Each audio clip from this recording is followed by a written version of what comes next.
आइए आषाढ़ मास के कृष्ण पक्ष की योगिनी एकादशी का व्रत कथा पाठ पारण करने से पहले मंत्र पुष्पांजलि। श्रीमच्चंदन चर्चितोज्ज्वल वपुः शुक्लांबरा मल्लिका मालालंकृत कुंडला प्रविलसत् मुक्तावली शोभिता सर्वज्ञाननिदान पुस्तकधरा रुद्राक्षमालाकरा वाग्देवी वदनाम्बुजे वसतु मे त्रैलोक्यमाता चिरम्।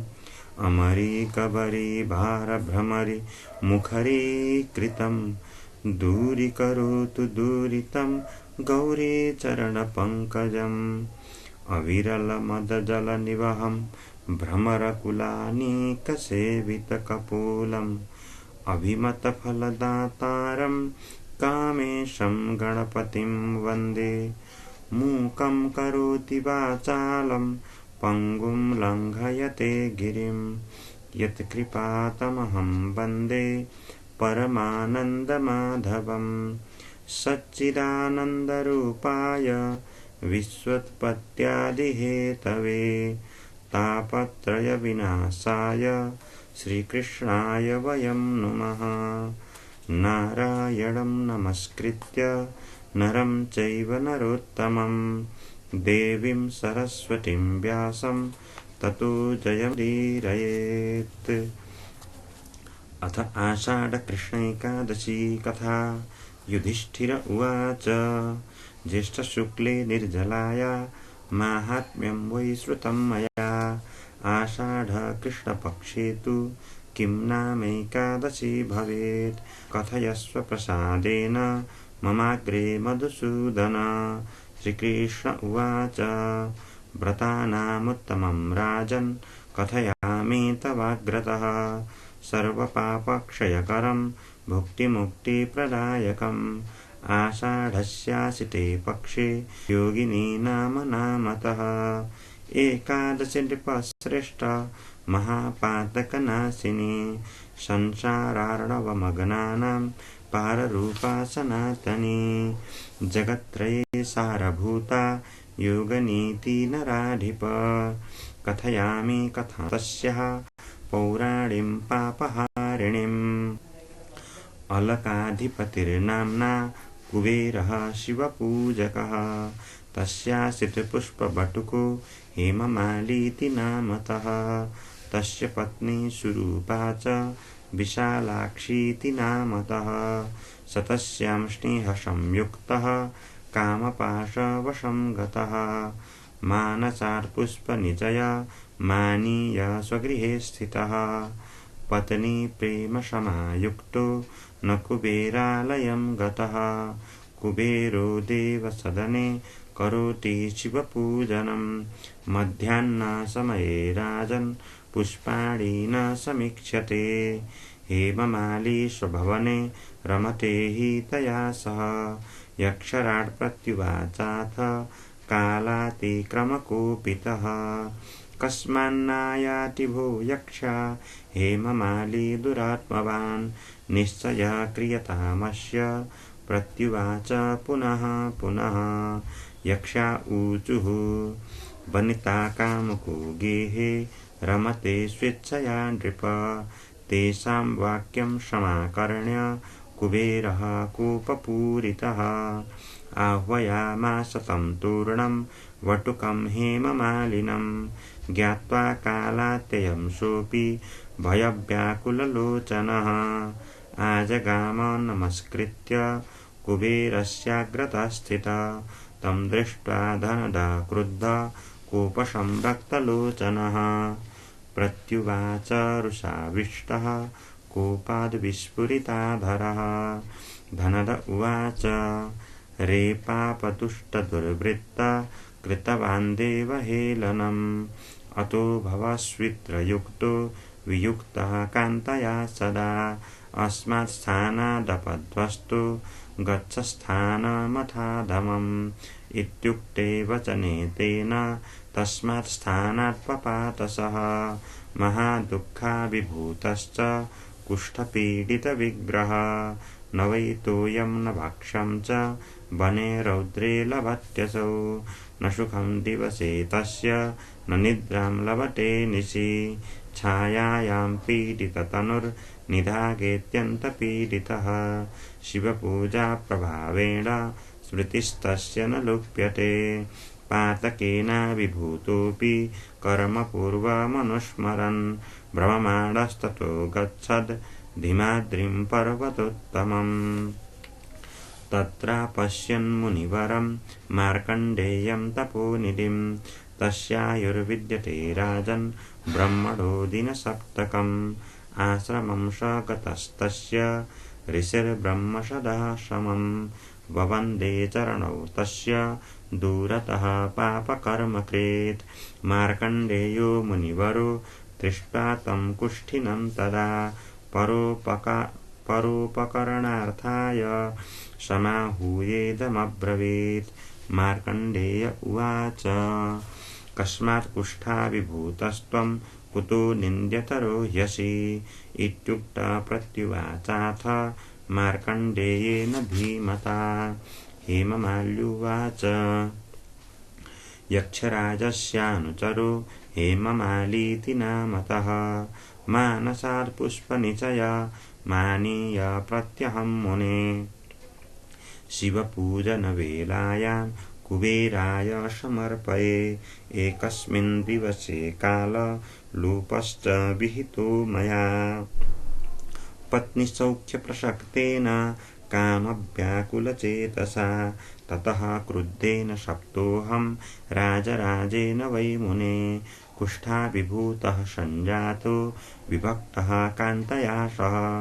अधुना तव सान्निध्यं प्राप्तोऽस्मि शुभकर्मणा सतां स्वभावतश्चित्तं परोपकरणक्षमम् इति ज्ञात्वा मुनिश्रेष्ठ सादिमां च कृतैनसं मार्कण्डेय उवाच त्वया सत्यमिह प्रोक्तं नासत्यं भासितं यतः अतो व्रतोपदेशं ते करिष्यामि शुभप्रदम् आषाढकृष्णपक्षे त्वं योगिनी व्रतमाचर अस्य व्रतस्य पुण्येन कुष्ठात् त्वं मुच्यसे ध्रुवम् इति वाक्यं मुनेः श्रुत्वा दण्डवत् पतितो भुवि उत्थापितश्च मुनिना बभूवातीव हर्षितः मार्कण्डेयोपदेशेन कृतं तेन व्रतोत्तमं तद्व्रतस्य प्रभावेण देवरूपो बभूवशः संयोगं कान्तया लेभे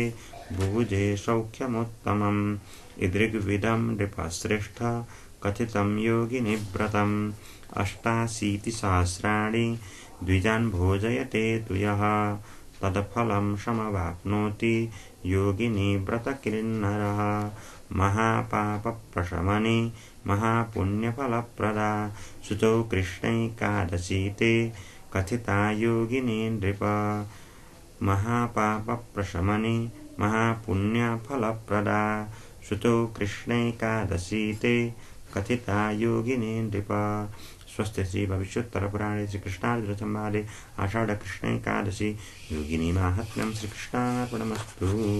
कृष्णाय वासुदेवाय हरये परमात्मने प्रणतक्लेशनाशाय गोविन्दाय नमो नमः।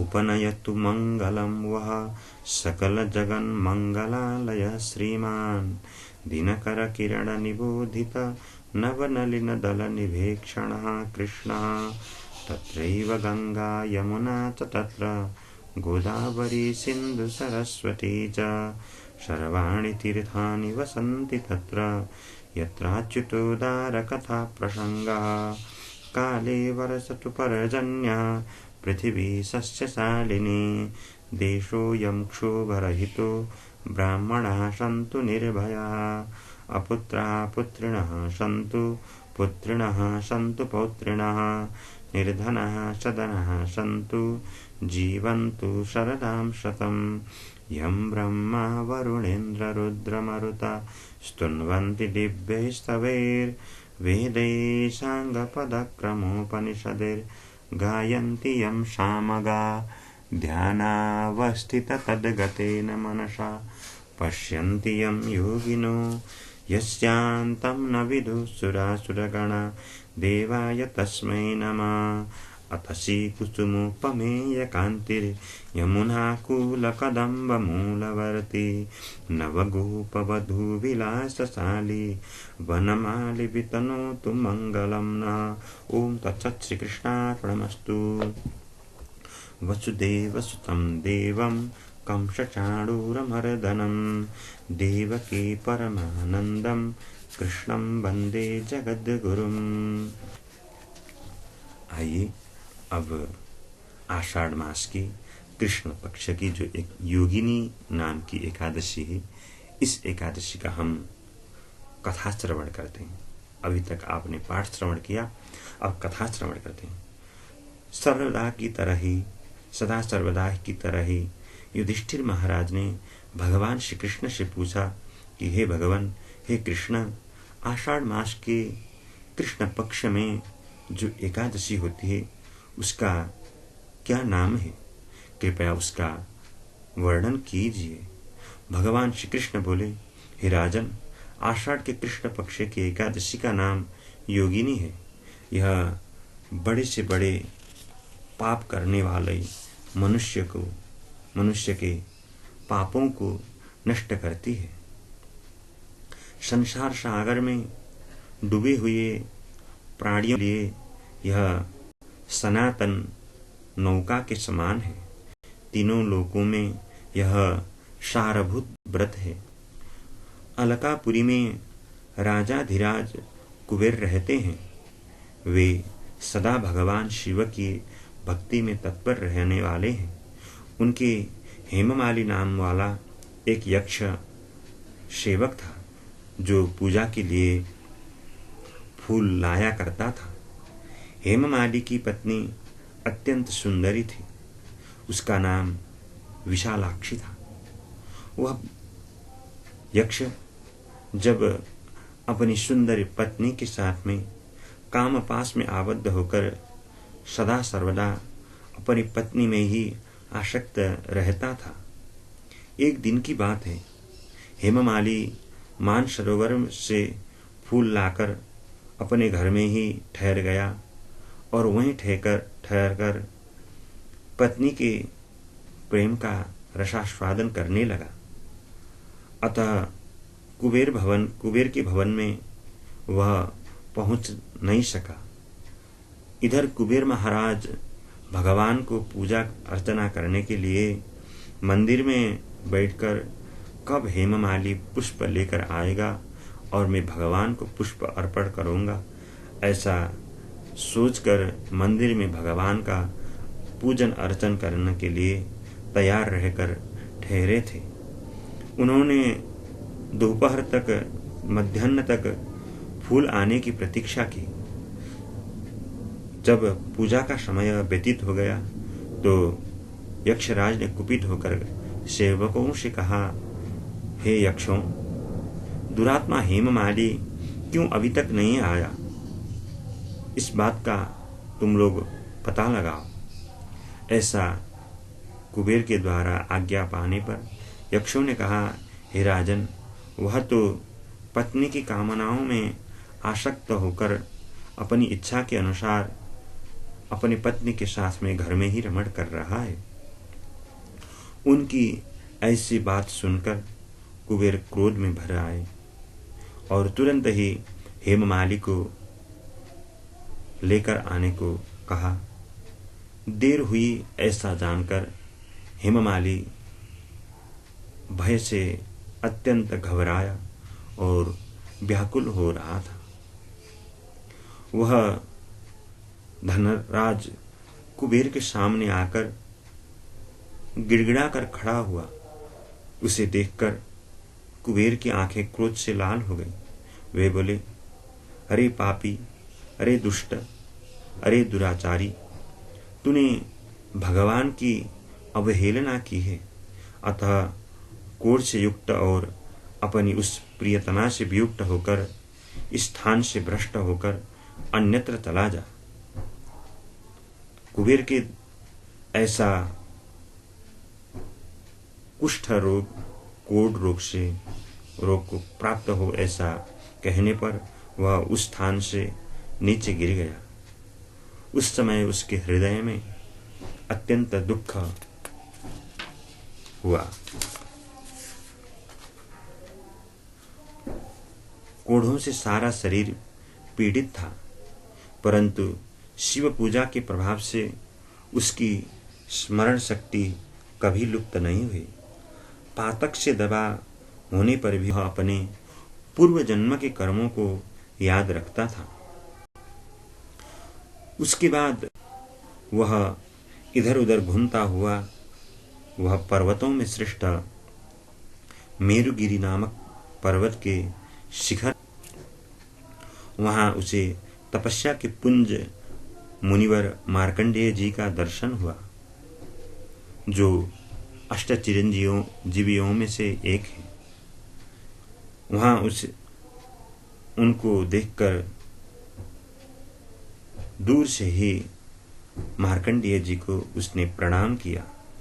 मुनिवर मार्कंडेय ने उसे भय से कांपते देख परोपकार की इच्छा से निकट बुलाकर कहा, तुझे कोढ़ यानी कुष्ठ रोग के रोग ने कैसे दबा लिया?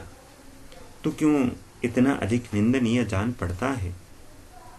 वह हेममाली यक्ष बोला, मुने, मैं कुबेर का अनुचर हूँ। मेरा नाम हेममाली है।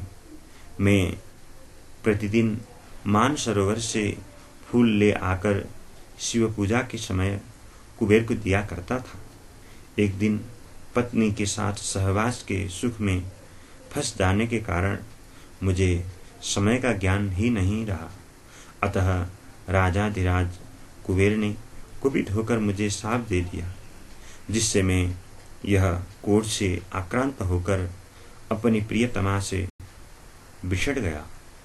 हे मुनिश्रेष्ठ, इस समय किसी शुभ कर्म के प्रभाव से मैं आपके निकट आ पहुंचा हूँ।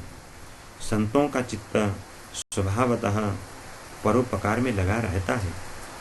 यह दर मुझ अपराधी को कर्तव्य का उपदेश दीजिए। मार्कंडेय जी ने कहा, तुमने यहाँ सच्ची बात कही है, असत्य भाषण नहीं किया है, इसलिए मैं तुम्हें कल्याणप्रद व्रत का उपदेश करता हूँ।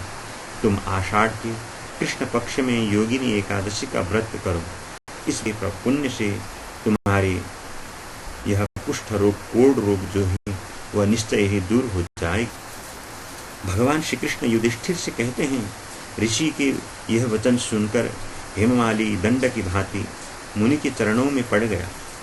जैसे दंड जमीन पर गिर जाए तो जिस तरह से वह लेटा हुआ जैसा लगता है, ठीक उसी तरह वह हेममाली भी मुनि के चरणों में लेट गया। मुनि ने उसे उठाया, इससे उसको बड़ा हर्ष हुआ। मार्कंडेय जी के उपदेश से उसने योगिनी एकादशी का व्रत किया, जिससे उसके शरीर की कोढ़ दूर हो गई। मुनि के कथनानुसार उस उत्तम व्रत का अनुष्ठान करने पर वह पूर्ण सुखी हो गया। हे राजन, हे युधिष्ठिर महाराज, यह योगिनी का व्रत ऐसा ही बताया गया है, जो मनुष्य 88,000 ब्राह्मणों को भोजन कराता है, उसके जो फल प्राप्त करता है उतना ही फल मनुष्य योगिनी एकादशी का व्रत करने से भी प्राप्त करता है। योगिनी महान पापों को शांत करने वाली और महान पुण्य देने वाली है। इसके पढ़ने और सुनने से मनुष्य सब पापों से मुक्त हो जाता है। यह इस तरह भगवान श्री कृष्ण युधिष्ठिर महाराज को योगिनी एकादशी का व्रत का उपदेश करते हैं। मनुष्यों को चाहिए, हर मनुष्यों को चाहिए कि वह मनुष्य अपने जीवन में हर एकादशी 15 दिन में एक दिन एकादशी के दिन व्रत उपवास अवश्य जरूर करें, क्योंकि एक दिन आप अन्न न खाने से आप शरीर में बल ताकत के रहित नहीं हो सकते हैं। इससे आपके शरीर में और ज़्यादा स्फूर्ति होगी और ताजगी आएगी। इसलिए आप जरूर हर एक दिन एकादशी आती है, उस दिन अवश्य जरूर व्रत कीजिए। एकादशी के समान और कोई तिथि नहीं और कोई व्रत नहीं, क्योंकि यहाँ सारे के सारे कामनाओं को पूरा करने वाले भगवान श्री हरि, श्री कृष्ण, श्री लक्ष्मी नारायण, राधा कृष्ण के अनुचरों को चाहिए कि जरूर इसका व्रत करें। भगवान ही सारे सुख, संपत्ति, वैभव आदि धन धान्य के अधिष्ठाता हैं और वे ही ये सारे स्वर्ग, मोक्ष आदि अनेक लोक भी प्रदान करते हैं। इसलिए हर मनुष्य को चाहिए कि वह एकादशी का व्रत जरूर करे। आज के लिए इतना ही। जय श्री कृष्ण, जय श्री राधे।